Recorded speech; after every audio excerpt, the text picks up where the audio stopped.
Hi, seventh grade. This video is going to focus on those topics that I talked to you about. I'm going to share the document with you right now. I'm going to share the screen. This video, I'm not sure exactly how long it's going to be, depending on how much information I give you.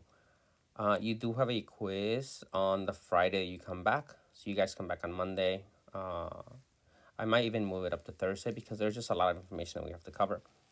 I'm going to start by going over ancient Greece and ancient Rome. On the left hand side, you see the Parthenon. It's a ruin, obviously, it's 2,500 years old. So by the time Jesus was born, this thing was already about 500 years old. On the right side, you see, you might have heard this. This is called the Colosseum. It's located in Rome. And you're going to see that the Romans were influenced by the Greeks, right? So some of these things that appear in Greek architecture are going to appear in Roman architecture.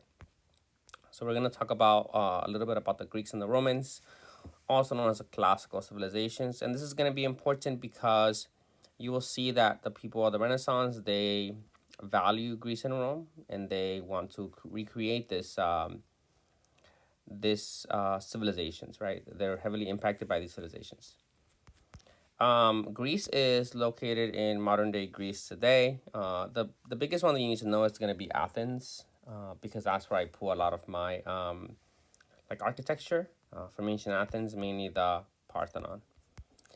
Um, we're not going to talk too much about the Greek government because it's not relevant to the Renaissance. Uh, Greek religion is obviously very important because of the influence it has on Roman religion as well. But the big thing that I want you to focus on is these statues, right? This is going to be important later on. When the Greeks create statues, they, even if they're the gods, they give them human qualities, and they are very realistic, right?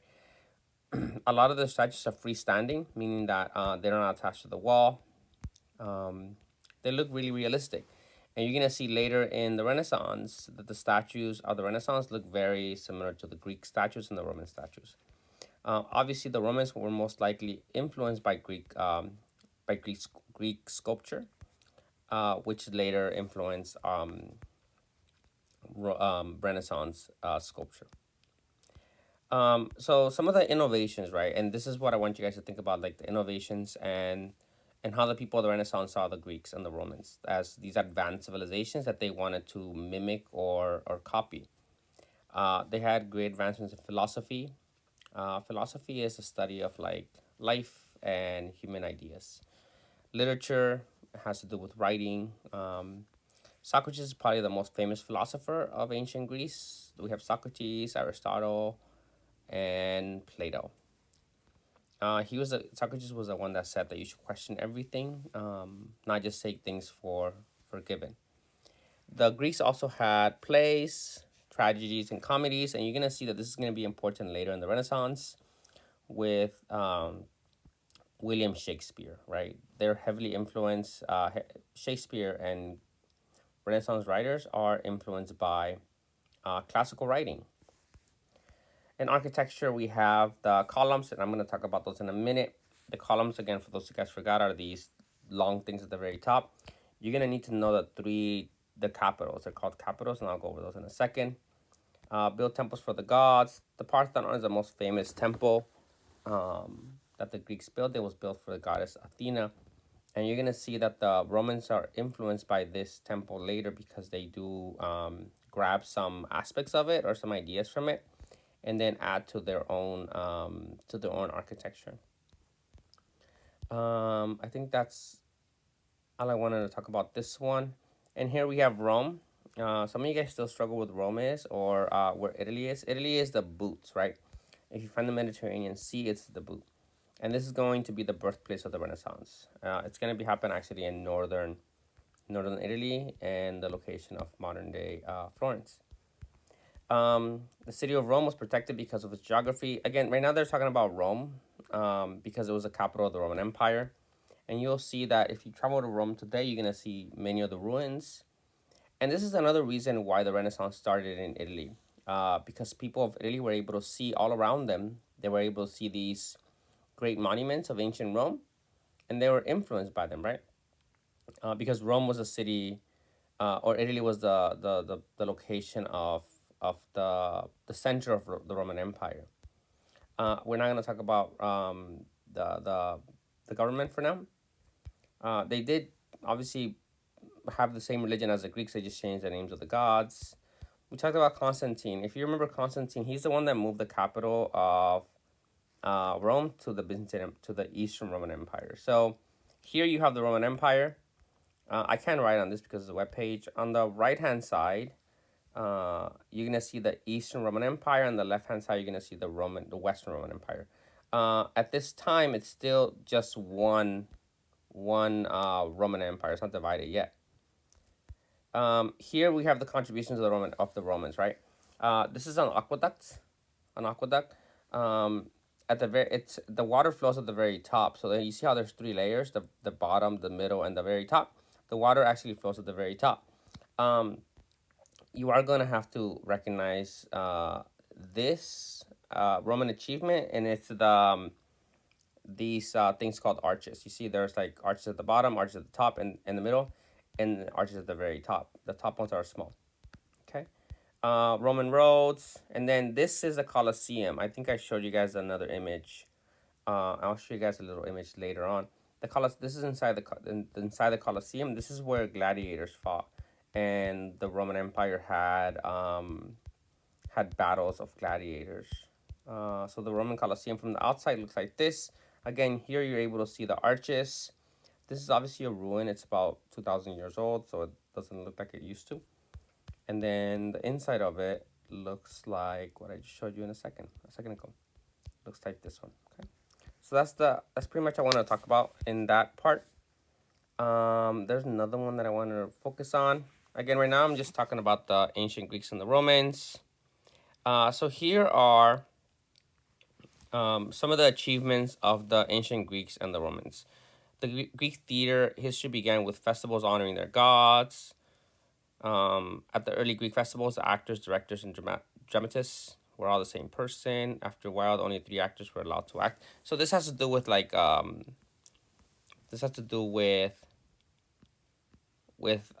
Greek achievements in drama.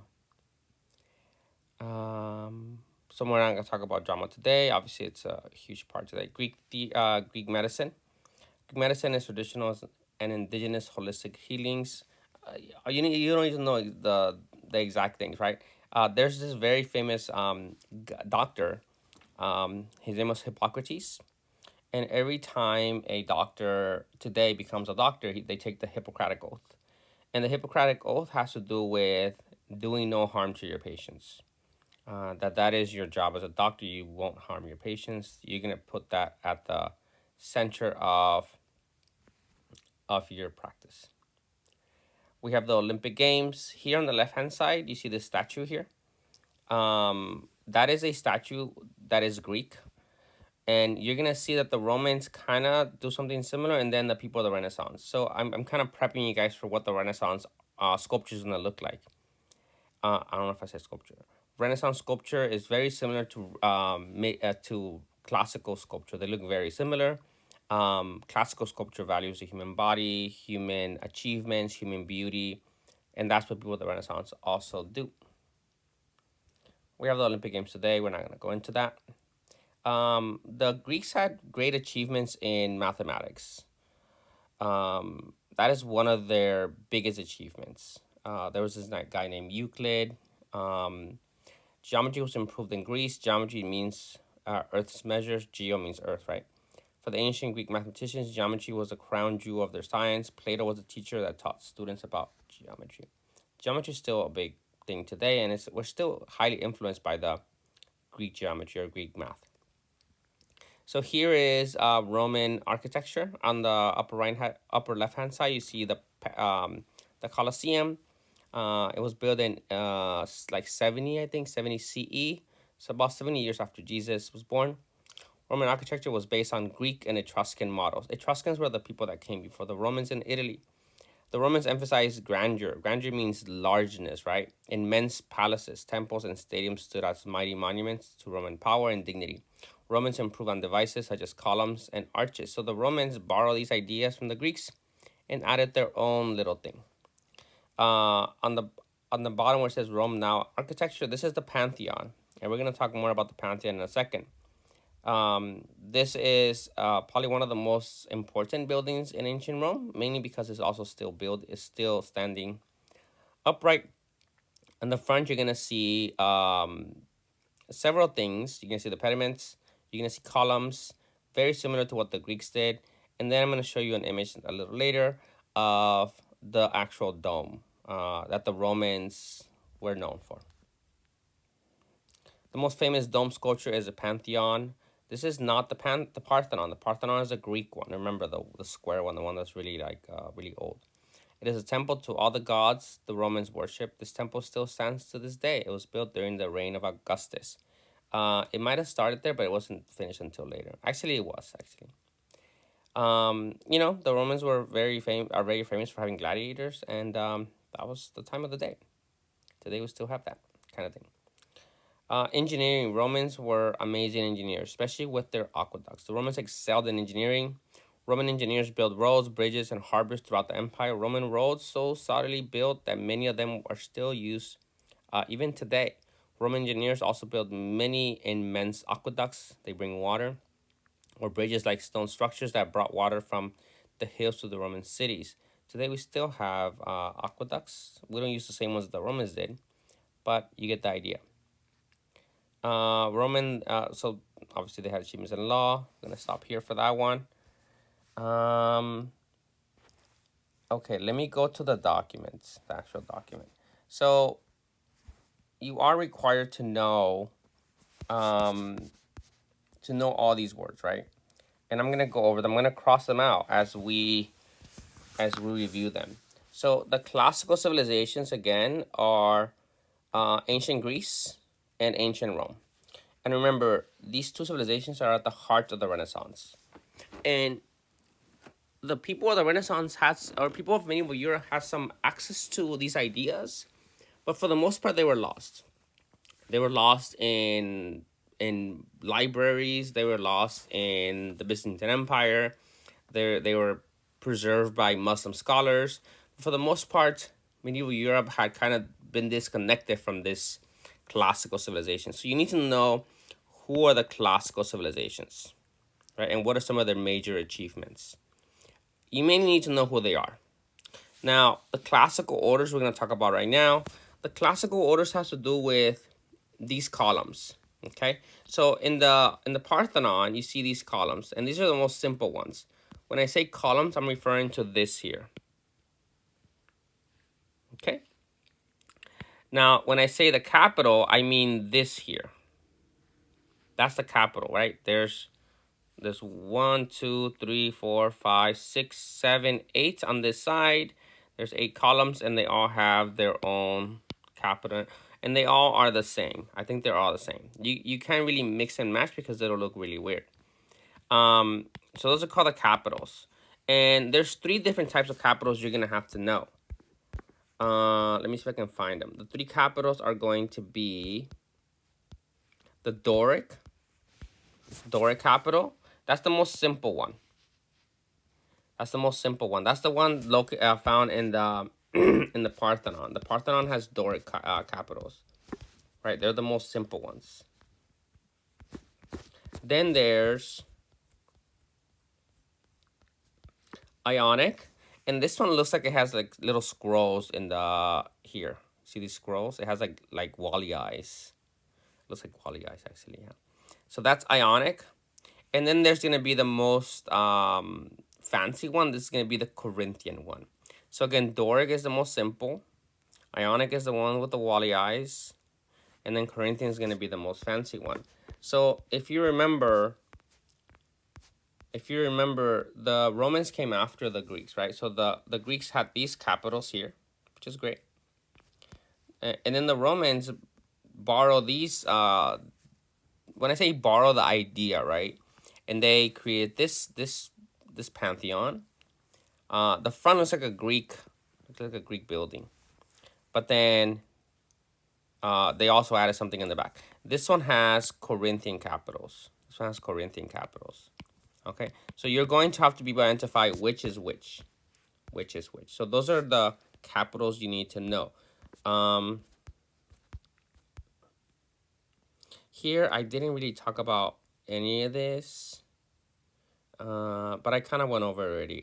We're going to talk about arches, so I'm not going to go into detail about all of this, okay? So again, the classical orders has to do with mainly the columns. If you remember, the pediment, you need to be able to find the pediment. The pediment on the Pantheon, I'm going to outline it. The pediment on the Pantheon is this guy.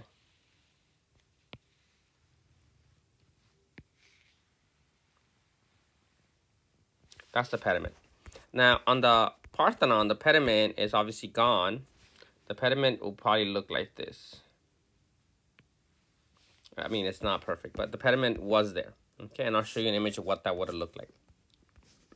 So you need to be able to identify the pediment. Again, the big idea here is you're going to know that the Romans borrow from the Greeks. And then when the people of the Renaissance come around, they look at classical architecture, classical engineering, and they create buildings similar to those. Right? You're going to see during the Middle Ages, there is some ideas of the Romans, but the ones that I'm going to have you look at is Gothic architecture. And the Gothic architecture, we're going to talk about it after, probably next week. Gothic architecture is medieval architecture, and it is a name given to this type of architecture by the people of the Renaissance because they see it as barbaric. I think Gothic architecture is actually nicer than classical architecture, just because it's my personal opinion. But again, the people of the Renaissance see classical architecture and they create buildings and structures that are very classically influenced. Okay, so that's the pediment. Now the dome. The Greeks are not very famous for having domes. It was the Romans that made the domes. So here you have a dome. This is the dome of the Pantheon. You're probably able to see another dome here.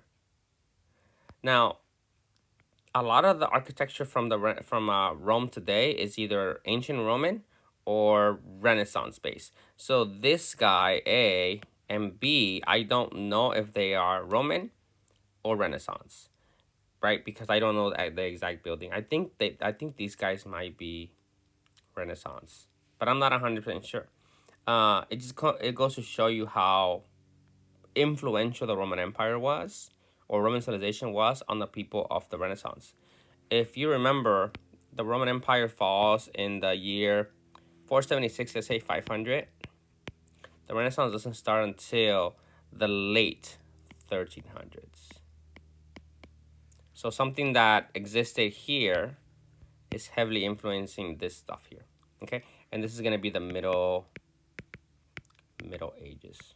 Okay, so that's the dome. Let me see if I can find other domes here somewhere. I know I had some. So again, remember Doric, Ionic, Corinthian, the pediment. Let's find the dome. So this is a dome. So the dome is gonna be this part.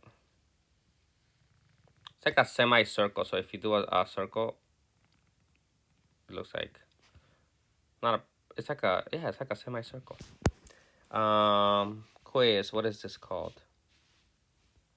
That is called the pediment. Quiz. What is this called? Those are called capitals. I'm going to talk about that in a second. Here's the dome of the Pantheon. If you look at it from the side, here's the dome. At the very top, there's going to be an oculus, a hole that runs like this. Here's the dome again. This is the Pantheon again. Again, so here is the Colosseum, right? And the Colosseum, remember, it's made by the Romans. Here you're able to see a couple Greek influences. Actually, one Greek influence, and it is the column. And let's see if you guys can figure out what kind of column this is. This is a Ionic. They're Ionics. Now, they have a combination. This looks like Ionic right here. This is Doric. And this is Corinthian. So there's a combination of different ones on this one. Here you're able to see the Colosseum again, up close, and you're able to see better. You're able to see the middle and the top layer. So here you have Ionic and Corinthian. We're gonna talk about this in a second. Okay. This is what the Parthenon might have looked like. It doesn't look like that anymore because it's so old. Again, you can't really see the columns, but these were Doric columns. I don't think that they did a good job with this representation. Here you see the pediments. Okay. And let's see if here's again the Parthenon, really old. We'll talk about that in a second. Okay, let's keep going. So we did the domes. I just talked about the Pantheon. The Pantheon is that building, this one on the left, A, and it is a building made by Rome in the first 100 years during Jesus' lifetime. It had one of the largest domes made of concrete, heavily influenced by the Greeks. Has a pediment, has Corinthian capitals, has an oculus at the very top, made out of concrete, made for the gods of the Romans. Now, the arch is another characteristic of Roman architecture, and you can't see it on this guy. Let's see if we can find an image where we can see it. The arch is going to be not here, not here.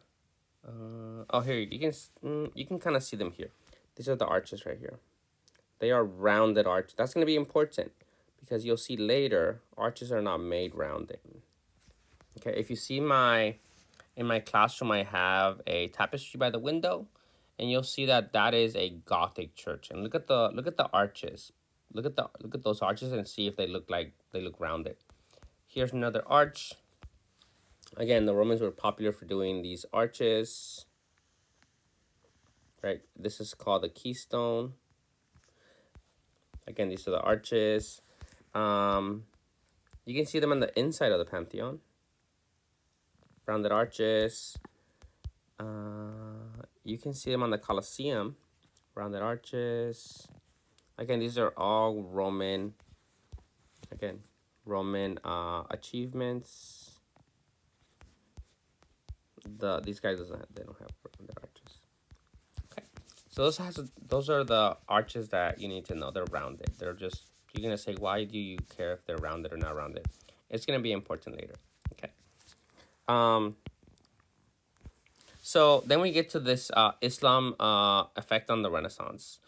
The big takeaway here is that Muslims were able to preserve classical knowledge. Again, Muslims preserve means they kept this knowledge of the classical period, mainly Greek and Rome, alive. I'm gonna show you guys a short video. Hopefully this video doesn't get deleted or blocked. Come on, big boy. Come on, big boy. There you go. At the same time that it was being splintered by Christian encroachment, Al-Andalus was at the centre of one of the most influential shifts in thinking that Europe has ever seen. So Andalus is modern-day Spain. If you don't know where Spain is on the map, look it up. Find Italy and then go to the left. It's a country right below France.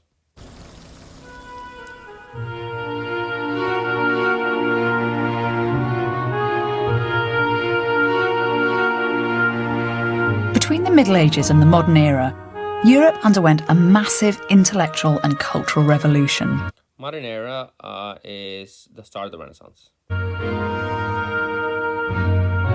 This shift, known as the Renaissance, transformed the human experience.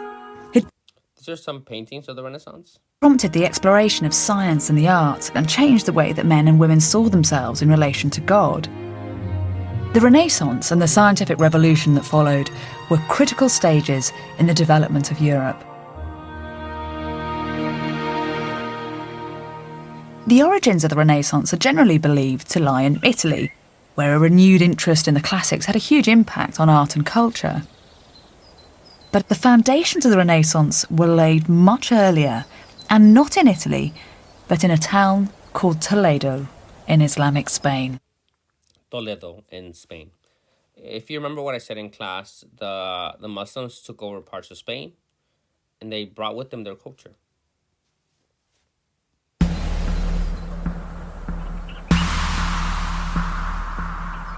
Toledo was one of Al-Andalus's vulnerable city-states, and in 1085 the Christians seized control of it. So 1085, this is still 200-300 years before the Renaissance. Unusually, the handover went very smoothly, and as a result, the Muslims already living in Toledo were allowed to remain as citizens and their mosques were left untouched. The city that emerged accommodated both Muslim and Christian. Spain at this time is a paradox. On one hand, tensions between Muslims and Christians are becoming unbearable, and yet on the other, there is a hugely beneficial intellectual evolution that is only possible because Muslims and Christians are living side by side. When Toledo fell to the Christians, its doors were opened to travellers and intellectuals from all over Europe. These people mixed with the Muslims in the city, learning their language and reading their books. Many of the adventurers came from England. In the late 1100s, an Englishman known as Daniel of Morley travelled to Europe to study. But as his autobiography reveals, he was disgusted with what he found there. I stopped a while in So Europe in this case, they're probably talking about some place not Spain. Paris, and there I saw asses. So he went to Spain to Paris, and he wasn't impressed. Rather than men, pretending to be very important. They had desks in front of them, heaving under the weight of 2 or 3 immovable tomes. But because they did not know anything, they were no better than marble statues. I did not want to get infected by a similar petrifaction. But when I heard that the doctrine of the Arabs was in fashion in Toledo, I hurried there as quickly as I could so that I could hear the wisest philosophers in the world. So Europe was this backwards continent, right? There's it's just ignorant. But there's this place in Spain that is enlightened, that is smart, that has a lot of knowledge, a lot of ideas, and that is because of the Muslim conquests. Just as the fall of Alexandria had made a massive body of Greek knowledge available to the Arabs 400 years previously, now the Christian conquest of Toledo passed this storehouse of knowledge on to Europeans, who flocked here in their hundreds. At the backs of shops and in courtyards, groups of men started to gather together, Christians, Muslims and Jews, to work on texts that had been stored in the archives of mosques and churches. These were extraordinary manuscripts, translations of Aristotle and Plato and Euclid, as well as original works by Again, these very, very important classical manuscripts that were translated by Muslims, and Muslims kept them alive. And you can argue that without this knowledge, the Renaissance might have not happened the way it did. mathematicians, astronomers and alchemists. This was a resource like no other in the rest of Europe. It was intellectual dynamite. So that's that one. Let me go back to this one. So again, the big idea is Muslims have a great influence on the development of the Renaissance, simply because they are able to provide the people of Europe with this knowledge, with these ideas, this classical seed. So that's that one. We already talked about the Parthenon. The Parthenon is the one on the right, Greek. Now, the Byzantine Empire. One thing I want you to remember about the Byzantine Empire is, or a couple things about the Byzantine Empire. It is also known as the Eastern Roman Empire, right? And Islam plays a role here as well. So here on the, so this is what used to be the, I'm not going to talk about this line. I want to talk about this right here, this one. this is the Byzantine Empire in the year 1020, and by the year 1360, it's only this small. Okay, it's been taken over by Muslims, and Muslims come this way. We talked about Islam before. Muslims take over here. So by the way, Andalusia is somewhere in this area here.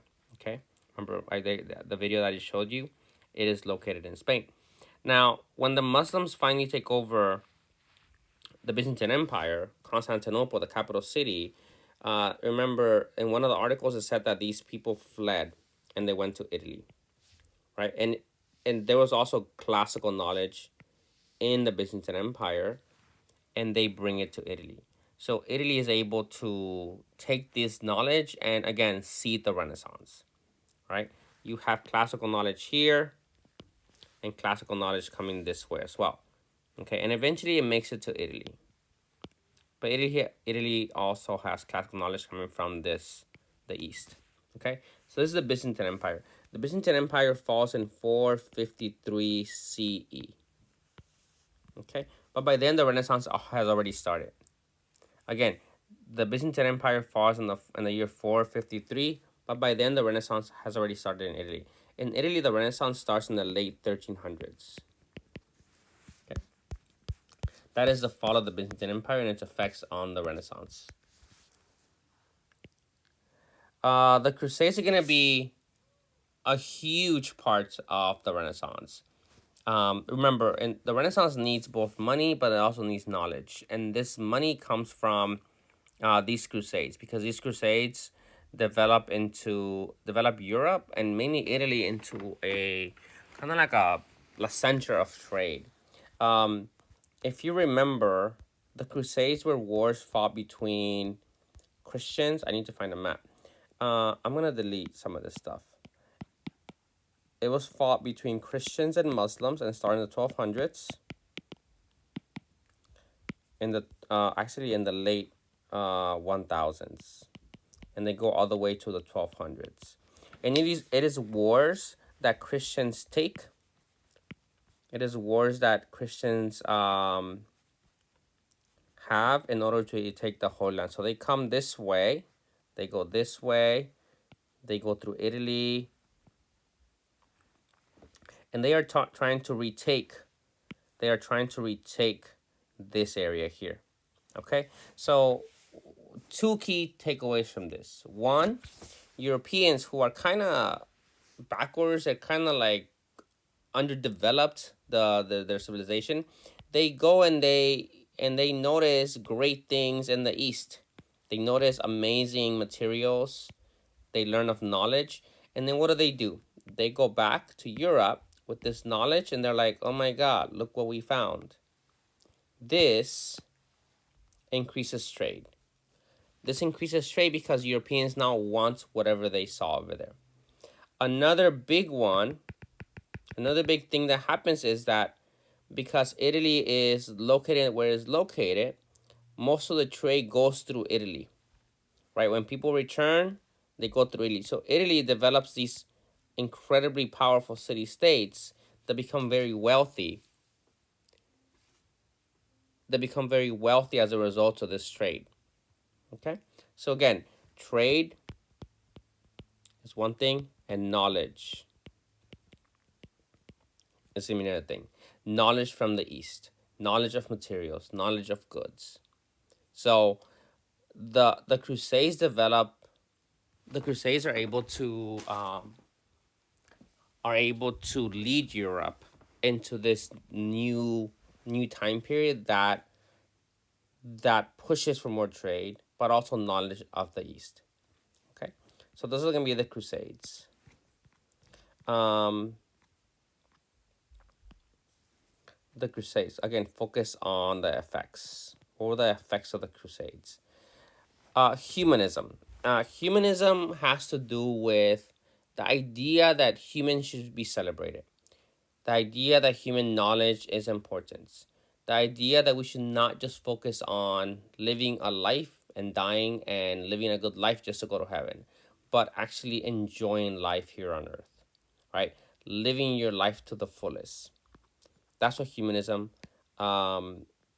is mainly about, and it is something that the people of the Renaissance borrow from the classics.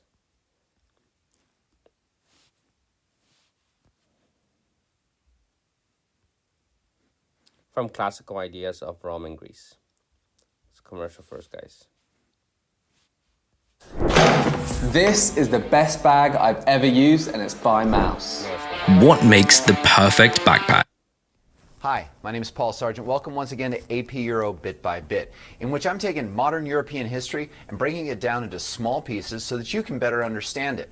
Today's question, what was humanism? Let's take a look. So to begin with, humanism was an intellectual movement. That's why there's an ism on the end.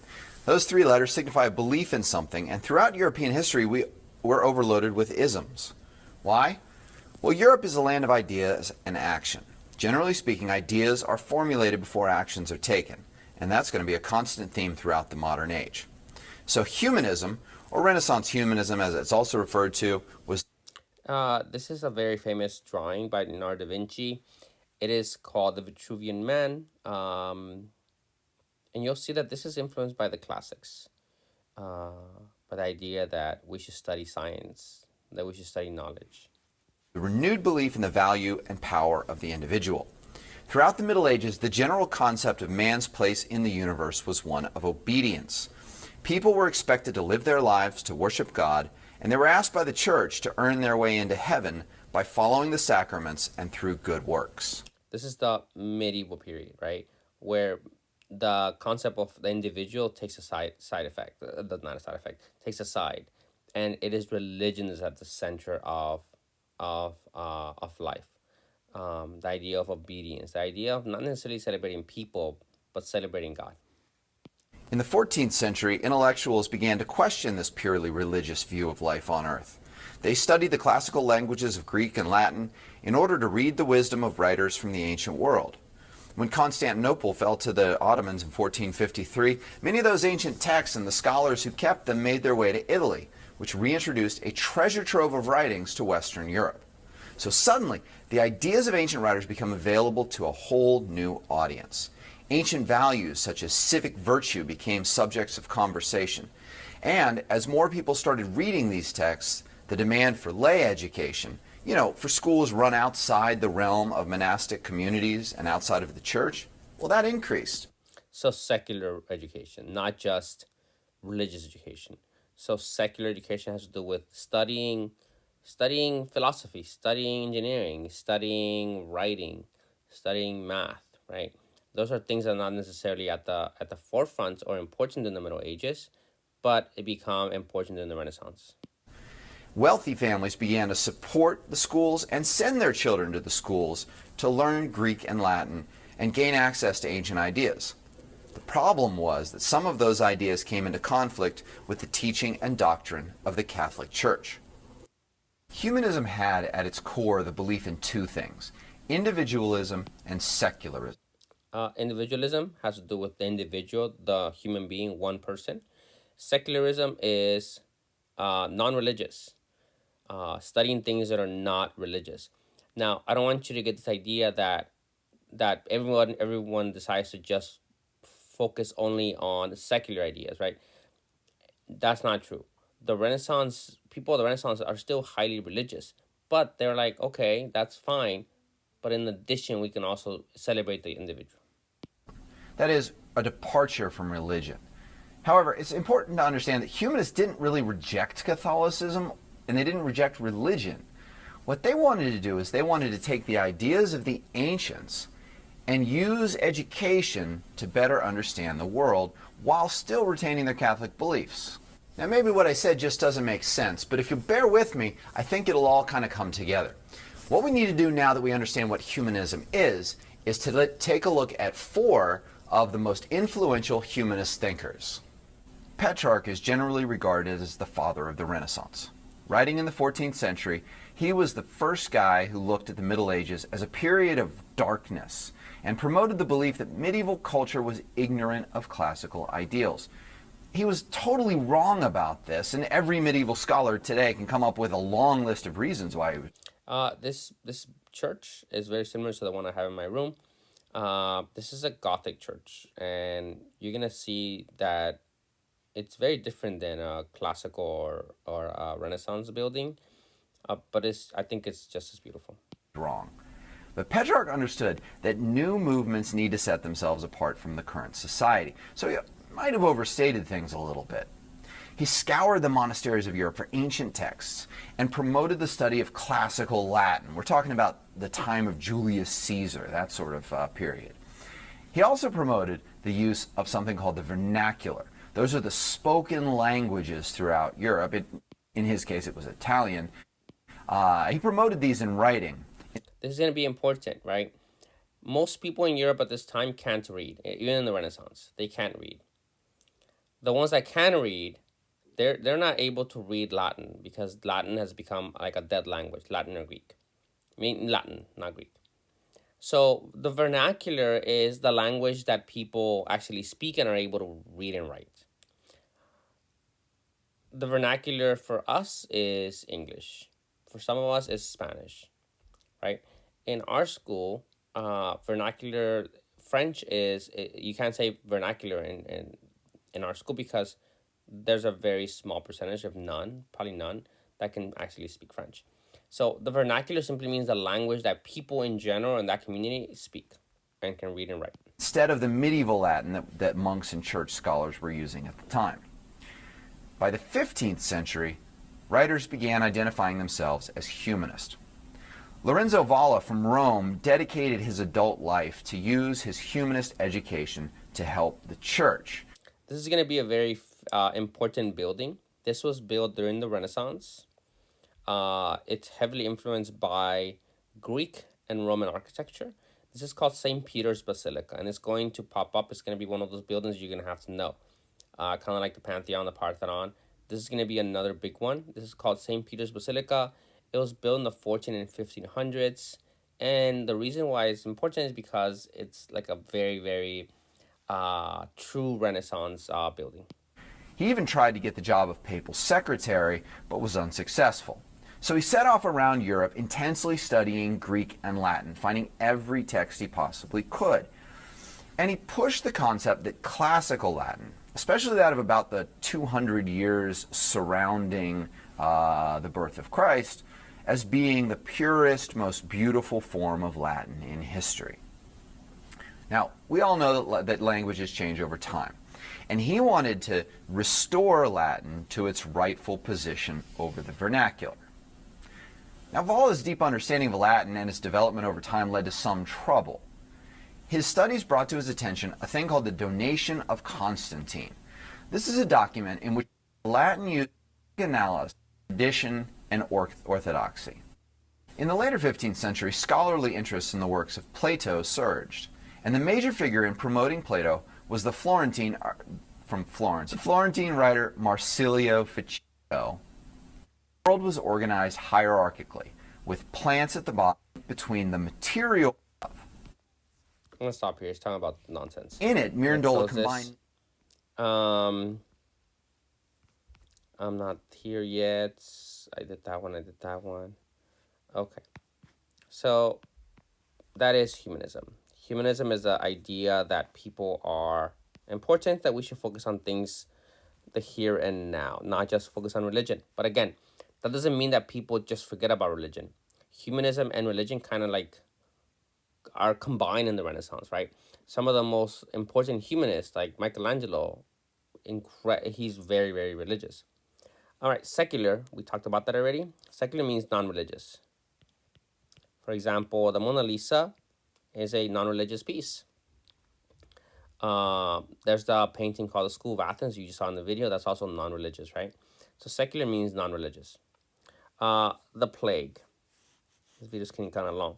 The big idea of the plague is that people began, after the plague, the survivors began to think, there's two things, right? One, the church didn't help me. The church didn't know what was happening. So they lose some faith in that. They lose some faith in the church. So the church loses some power. The church is still very powerful, though. The other thing that is gained through the plague is that people begin to think, well, I should enjoy my life here on earth because I don't know what's going to happen tomorrow. I could die tomorrow. right? So focus on enjoying your life here, because anything can happen. And then we have Marco Polo. We talked about Marco Polo before. He is an Italian. Again, Italy is at the center of all this. He is an Italian traveler that goes to China, comes back, and people are interested in what he brings. Florence is going to be the center of the Renaissance. Florence is going to be the city-state where the Renaissance takes hold. There's a very famous, very powerful family there that kind of become the godfathers of the Renaissance. They're called the Medici family. They are bankers mainly. And actually one or two of them actually become popes. And then I'm going to talk about the Renaissance in a minute. There's going to be a lot of material on the Renaissance, so I want to make sure that you guys are ready for that. So the Renaissance happens between 1350, 1300s to the 1600s. It means rebirth, and it starts in Italy. It does eventually spread to most of Europe. So there's some very famous people that lived during the Renaissance. The Four Ninja Turtles, Shakespeare, Gutenberg. Those are all people that are at the heart of the Renaissance.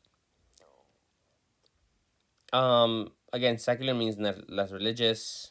Here's a map of the city-states of Italy at the time. Florence is right over here. Da Vinci's from Florence. And you will see that the church is also centered here. And it says it should be here somewhere. It's called the Papal States. And the church actually becomes one of the biggest patrons, one of the biggest founders of the Renaissance. Michelangelo is paid a lot by the church. So is Da Vinci.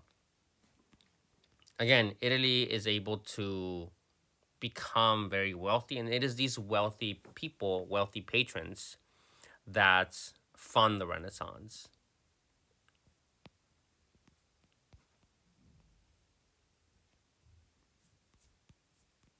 Here they're going to talk about some of the different city-states. One of the richest cities was Milan, located at crossroads of main trade routes. So again, trade is at the very center. Here's Venice, commercial link between Asia and Western Europe. Again, commercial means trade. It was a major trade route. Florence, 14th century, a small wealthy group of merchants controlled the governments, waged wars with neighboring, creating Florence as a major city-state. So they actually fought against one another. Cosimo de' Medici took control of the city. He and his grandson Lorenzo dominated the city. The Papal States, again, this city-state in Italy that is dominated by the Pope.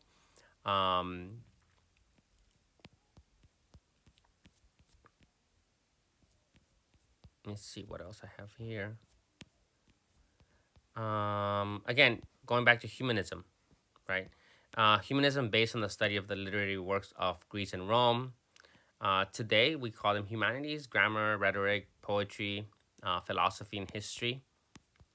Humanists in the 15th century, they took interest in civic life, running the city-states. Duty of an intellectual to live an active life. Study humanities should be at the service of the states. Emphasize classical Latin. The goal was to promote individuality and creativity, not just religion. Some of the writers still wrote in vernacular, language spoken in the region. For example, in Italy at the time was most likely Italian. All right, if you're in France, you wrote in French. Let's see. Later on in the Renaissance, there's this invention. We're going to talk about it later. This invention of the printing press, right? During the Middle Ages and early Renaissance, everything was written by hand. So that means that books were very limited. There was not a lot of them because if everything is written by hand, it takes a long time to write a book. But this guy invents this thing called the printing press that makes books very, very fast. You're more than welcome to look into it. We're going to spend a lot of time talking about art, sculpture, and engineering once we get to the Renaissance. And we're going to be comparing Renaissance art against medieval arts, Renaissance sculpture against medieval sculpture, and Renaissance architecture versus medieval architecture. And you're going to be given a number of works, and you're going to have to know what they are, the name and the artist, and also why are they Renaissance or why are they medieval. I think I'm done, but let me double check. So we talked about Florence, the center of the Renaissance, and the Renaissance. Again, here's some examples of the questions you might get. I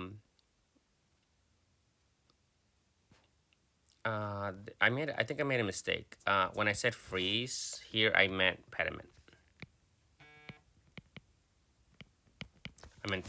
Okay? Yeah, please take your time. You're more than welcome to look up more information. But whatever I went over in this video is going to be fair game for the assessment. Bye, guys.